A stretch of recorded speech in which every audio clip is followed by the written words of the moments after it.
Посмотрите на ваших детей.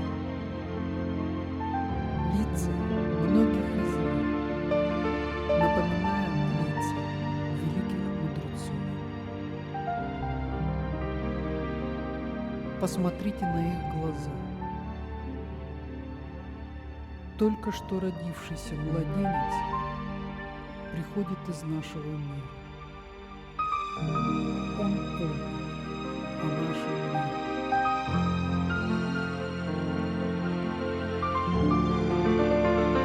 Первые месяцы своей жизни ребенок наполовину или даже большей частью находится в нашем мире. В это время вам есть чему у него поучиться. Конечно, он не может учить вас словами или действиями, но он может передать вам состояние нашего мира. Это состояние находится в его ауре. И очень многие люди интуитивно стараются прикоснуться к ребенку, взять его на руки, погладить по голове. Конечно, эти непроизвольные действия позволяют и вам через ребенка прикоснуться к нашему миру. Но вот вы забыли о том, что ваш ребенок – это посланец из нашего мира.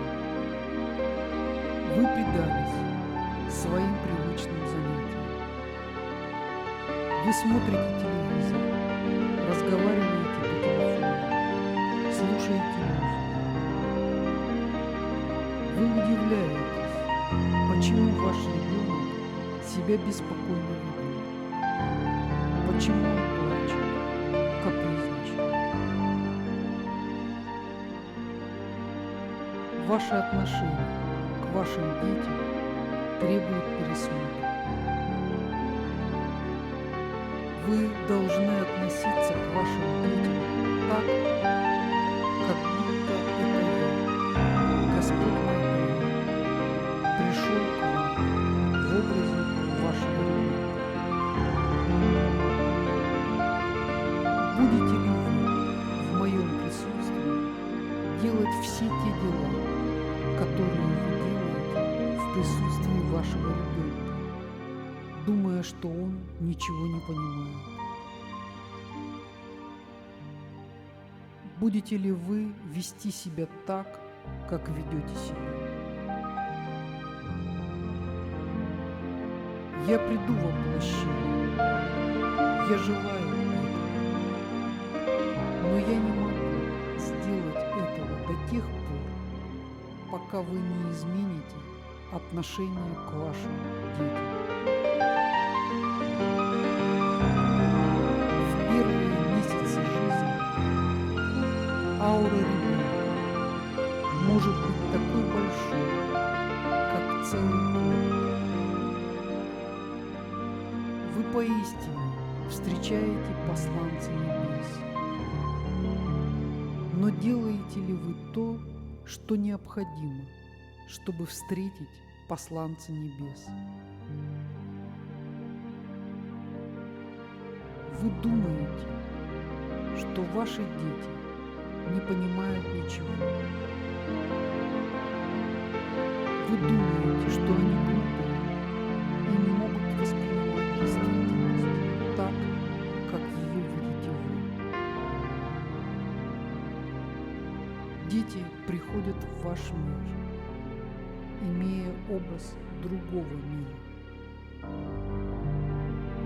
И очень многие из них являются мудрыми душами, прошедшими земную школу посвящения.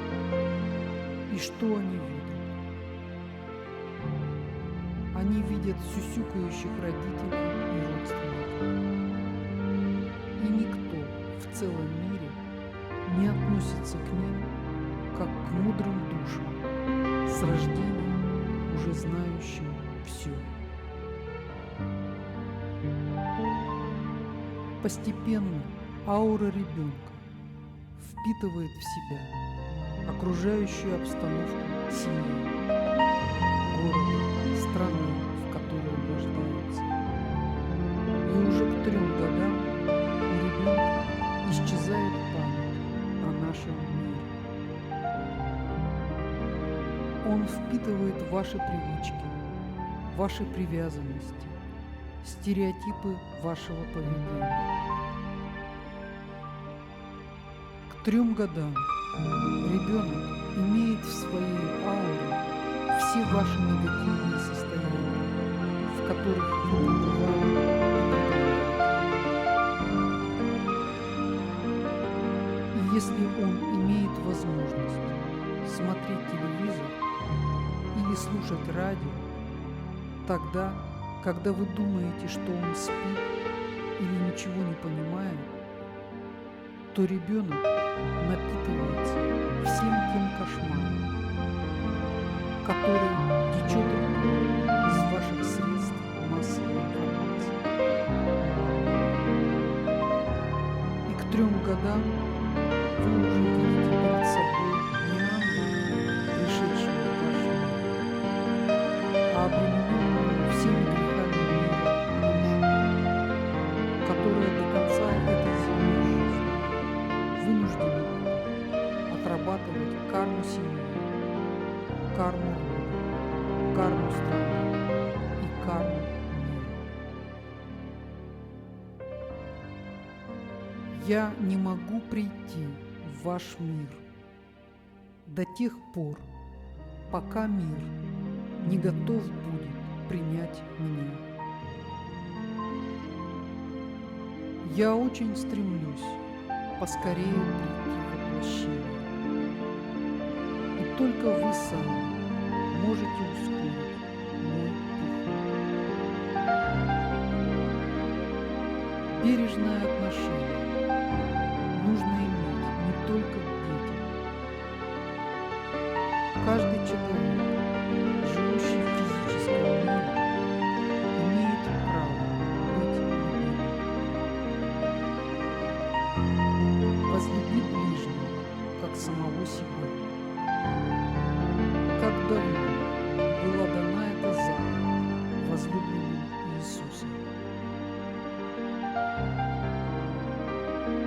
Не настало ли время остановиться и услышать слова Иисуса?